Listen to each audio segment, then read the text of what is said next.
اور سب سے اہم متفق علیہ روایت، متفق علیہ کیا، وہ تو حضرت عمر سے بھی مروی ہے، ابن عمر سے بھی مروی ہے، ابن عباس سے بھی مروی ہے، ابو ہریرہ سے بھی مروی ہے، عبداللہ ابن مسعود سے بھی مروی ہے رضی اللہ تعالی عنہ اجمعین۔ اور یہ وہ حدیث ہے جسے کہا گیا حدیث جبرائیل، جسے ام السنہ بھی کہا گیا۔ اس میں جو آخری سوال کیا حضرت جبرائیل نے حضور سے، چوتھا، پہلا یہ تھا کہ اسلام کیا ہے مجھے بتائیے، ایمان کیا ہے، اس کی حقیقت کیا ہے یہ مجھے بتائیے، تیسرا احسان کیا ہے یہ بتائیے، چوتھا یہ قیامت کے بارے میں بتائیے کب ہوگی۔ حضور نے فرمایا کہ اس کے بارے میں جس سے سوال کیا جا رہا ہے وہ اس سے زیادہ نہیں جانتا جو کہ سوال کر رہا ہے۔ اب اس کے کئی مفہوم ہو سکتے ہیں کہ بہرحال یا تو حضرت، چونکہ بعد میں معلوم ہوا کہ حضور نے پہچانا نہیں کہ یہ جبرائیل ہے، بلکہ جب سوال جواب ہو کر وہ چلا گیا شخص تو اچانک حضور کے ذرا ردو ہو ہی لیا، ذرا بلانا اس کو دوبارہ لانا۔ اب جو دیکھا کہ وجود ہی نہیں اس کا، آسمان نے اس کو اچک لیا، زمین نے نگل لیا، کیا ہوا ہے؟ پھر آپ نے یہ جبرائیل تھے جو تمہیں تمہارا دین سکھانے آئے تھے جبکہ تم سوال نہیں کر رہے ہو۔ یہ بڑے بیسک کوسچن تھے، اس لیے کہ دنیا کے ہمارا نظام اسلام پر ہے، ایمان پر نہیں ہے۔ اچھا، یہ جو متفق علیہ حدیث ہے جو حضرت جبرائیل کی ہے، اس میں پھر انہوں نے کہا کہ اچھا اگر آپ مجھے یہ کب ہوگی قیامت نہیں بتا سکتے تو اس کی کچھ علامتیں بتائیے۔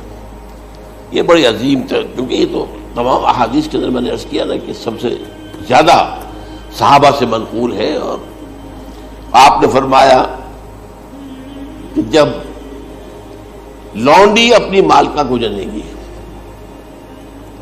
اور تم دیکھو گے کہ ننگے بدن ننگے پیر بھوکے ننگے بھیڑوں اور بکریوں کو چلانے والے اونچی سے اونچی عمارتیں بنانے میں ایک دوسرے کا مقابلہ کریں گے۔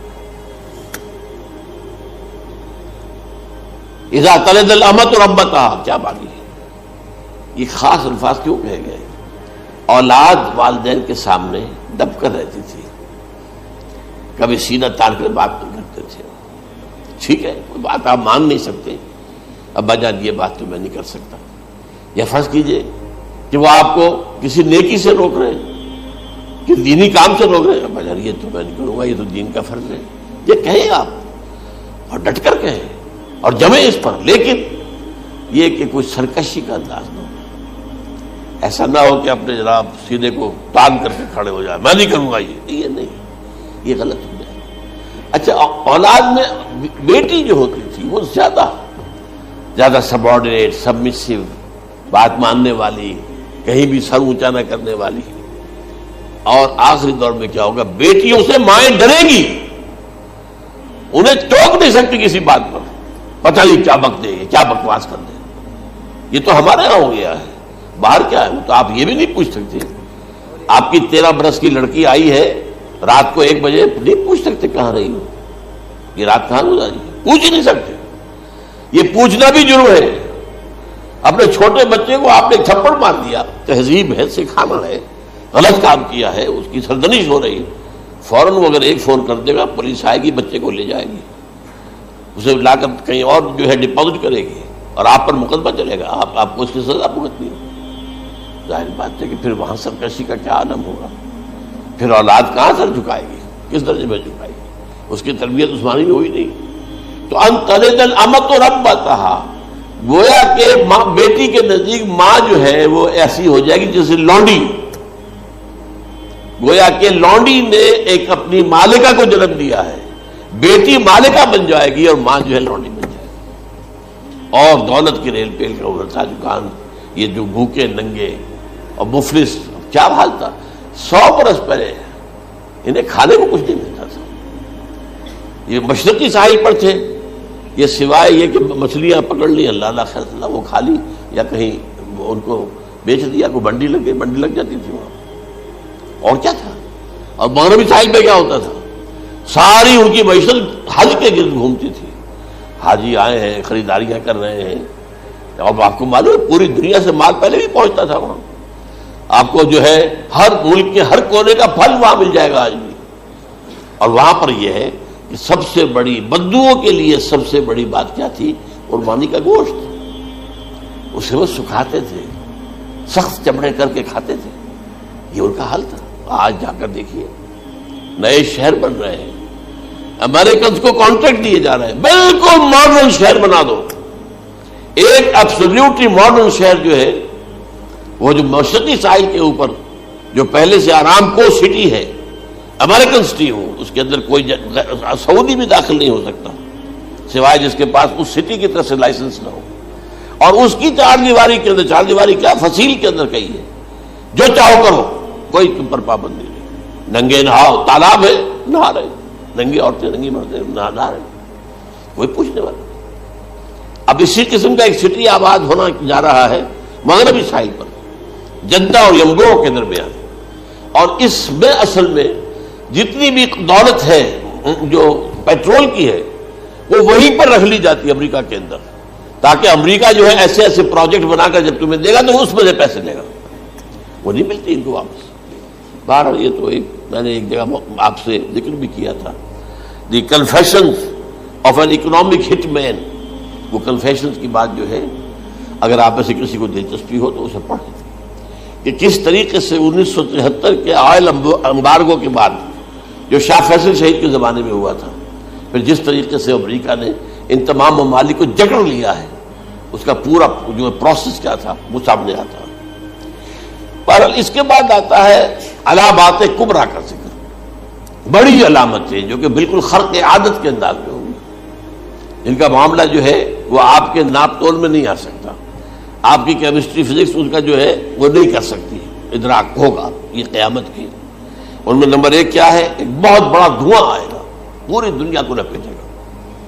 نمبر دو، دجال کا ظہور ہوگا جو اپنی خدائی کا دعویٰ لے کر آئے گا اور بنوائے گا، اس کے ہاتھ میں ہو جائیں گے، قبضے میں ہو جائیں گے سارے ذرائع پیداوار کے، اس کی طرف بھی پہلا قدم اٹھ چکا ہو، ٹرپس کے نام سے معاہدہ ہو چکا ہے، کوئی ملک اپنا بیج پیدا نہیں کر سکتا ہو، یہ بیج ہم نے ڈیولپ کیے ہیں، ان کے ڈیولپمنٹ سے پہلے تم ایک ایکڑ سے کتنی گندم لیتے تھے، آج کتنی لے رہے ہیں، کس بنا پر؟ جینیٹکس کا جو کام ہم نے کیا ہے اس کی بنا پر ہو رہا، ہاں تو ہمارا حق ہے، اس کی رائلٹی ہمارے پاس آنی چاہیے، لہذا صرف ان اداروں سے، ملٹی نیشنل سے خریدا جائے گا بیج، اور بیج بھی وہ دیں گے وہ کہ جس سے جو فصل اگے گی وہ بیج نہیں لا سکتے، وہ بیج کا کام نہیں کر سکتے۔ جیسے آپ کو معلوم ہے کہ آپ کے ہاں جو گوشت کھایا جاتا ہے مرغے کا، تو مرغا وہ جو ہے اس میں مرغا ہو یا مرغی ہو اس کے اندر کوئی وہ کیفیت ہی نہیں ہے،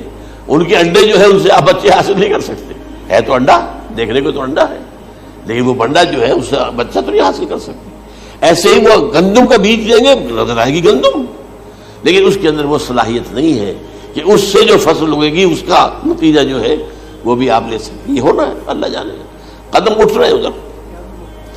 پھر یہ ہے کہ دابۃ الارض، زمین سے ایک حیوان نمودار ہوگا، زمین شق ہوگی۔ ابھی میں کہہ رہا ہوں خرق عادت ہے، یہ چیزیں وہ نہیں ہیں جو ہماری کسی حساب کتاب میں جو باتیں پہلے آئی ہیں وہ تو حساب کتاب میں آ رہی ہیں، ساری سمجھ میں آ رہی ہیں، ساری چیزیں مشاہدہ ان کا ہو رہا ہے، لیکن یہ ہے کہ دابۃ الارض، یہ کہتے ہیں کہ کوہ صفا، اس میں تو نہیں ہے حدیث میں، کوہ صفا پھٹے گا اور اس میں سے ایک حیوان دابہ وہ ظاہر ہوگا، تو اسی لیے فرمایا ہے وَإِذَا وَقَعَ الْقَوْلُ عَلَيْهِمْ أَخْرَجْنَا لَهُمْ دَابَّةً مِّنَ الْأَرْضِ تُكَلِّمُهُمْ، تو ہم اندر سے پیٹ کے چیر کر زمین کے پیٹ کو ایک حیوان کو برآمد کریں گے جو انسانوں سے بات کرے گا، گفتگو کرے گا۔ نمبر 4، طلوع الشمس من المغرب، یہ بھی خرق عادت، سورج تو طلوع ہوتا ہے مشرق سے، غروب ہوتا ہے مغرب میں، لیکن اس وقت معاملہ الٹا ہو جائے، یعنی جو کائنات کے اندر جو گڑبڑ ہوگی کچھ سمجھ میں بات آتی ہے کہ یہ معاملہ جو ہے یہ تو اس پورے سولر سسٹم کو اگر بدل دیتے ہیں تو مشرق مغرب ہو جانا، مغرب مشرق ہو جانا، یہ بالکل سمجھ میں آنے والی بات ہے۔ اس کے بعد ہے عیسیٰ ابن مریم کا نزول، جس کے بارے میں آج میں نے گفتگو کی ہے تفصیل سے۔ یہ نزول ہونا ہے، یہ علامات قیامت میں سے حضور نے بیان فرمایا ہے، اور قرآن مجید کی جو اصطلاحات ہیں اس کے حوالے سے میں نص قطعی جو ہے وہ میں آپ کے سامنے رکھ چکا ہوں۔ پھر یاجوج ماجوج کا ایک معاملہ ہے، یہ میں ابھی اس وقت زیادہ اس پر بات نہیں کر سکتا۔ حضرت عیسیٰ علیہ السلام کے نزول کے بعد 2 کام ہو گئے، یہودیوں کا قلقمہ تمام یہودی. ایک کام تو یہ ہونا ہے. اور نمبر 2 عیسائیت کا ختم ہو جانا. عیسائیت کی نفی کر دیں گے بھائی تم مجھے خدا کا بیٹا بنائے بیٹھے ہو, میں تم خدا کا بیٹا نہیں ہوں, میں تو اس کا بندہ ہوں, رسول ہوں. میں نے تم سے کب کہا تھا کہ مجھے خدا کا بیٹا بناؤ. نمبر 2 یہ کہ وہ خنزیر کو قتل کر دیں گے, یعنی یہ تم نے خنزیر کب سے کھانا شروع کر دیا؟ میں تو تم کو نکاح اجازت دے کر گیا تھا, یہ تو شریعت موسوی میں حرام تھا, اور میں کہہ کر گیا تھا کہ یہی شریعت تم پر لاگو رہے گی. ہاؤ کم تم نے کیسے یہ؟ آج بھی بہت سے رومن کیتھولکس جو ہے وہ سور نہیں کھاتے, وہ اس میں ہے ان کے اندر کچھ نہ کچھ بات جو ہے جو حضرت عیسیٰ کی تعلیمات کا کچھ اثر ان کے ہاں ہے. اس کے بعد یہ ہے کہ یاجوج ماجوج اصل میں بتا رہا تھا آپ کو کہ جب عیسائیت بھی ختم ہو گئی, یہود ویسے ختم ہو گئے, استیصال ہو گیا, جڑ کٹ گئی, اب عیسائیت گویا کہ اسلام میں ضم ہو گئی. عیسائیت مذہب ختم, یہودی خود ختم. اب یہ طاقت کتنی ہو جائے گی؟ تقریباً 2/3 دنیا آ گئی. تمام اب عیسائی 2 ارب کے قریب ہے, 1 ارب 90 کروڑ ہو گئے, یا مسلمان بھی 1 کروڑ 50-60 لاکھ ہیں. دونوں کو جوڑ لیجیے کتنے ہو گئے؟ 6 ارب کل آبادی ہے. لیکن اس کے بعد آتا ہے یاجوج ماجوج کا خروج. یہ یاجوج ماجوج میرے نزدیک چائنا اور رشیا ہے. ان کی مجموعی طاقت اتنی ہوگی, اور یہ اس طرح آئیں گے ہر اونچائی پر سے اترتے ہوئے, پھسلتے ہوئے. جیسے 1962 میں جب وار ہوئی تھی بٹوین چائنا اینڈ انڈیا 1962 میں, تو وہ اس وقت کا نقشہ جو آج بھی اخبارات میں پڑھتا تھا تو یاد, waves after waves of Chinese soldiers were coming down the slopes of Himalayas. یہ تو وہ ہے نا جن کی تعداد کا کوئی حساب نہیں ہے.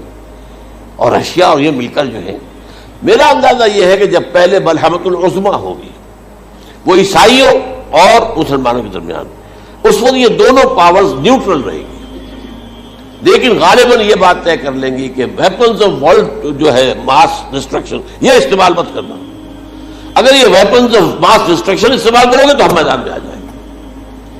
اس میں وہ جنگ جب ہو چکے گی, پھر حضرت عیسیٰ کو فتح حاصل ہو جائے گی, اور پھر یہ کہ یہودیت ختم ہو جائے گی, عیسائیت بطور مذہب ختم ہو کر اسلام میں ضم ہو جائے گا. پھر وہ 40 برس کا عہد حکومت ہے حضرت عیسیٰ علیہ السلام. لیکن جب یہ فتح ہو جائے گی ان پر, اب یاجوج ماجوج آئیں گے, اور اتنی تعداد میں آئیں گے کہ بحیرہ طبریہ جو ہے اس کا سارا پانی پی جائے گا.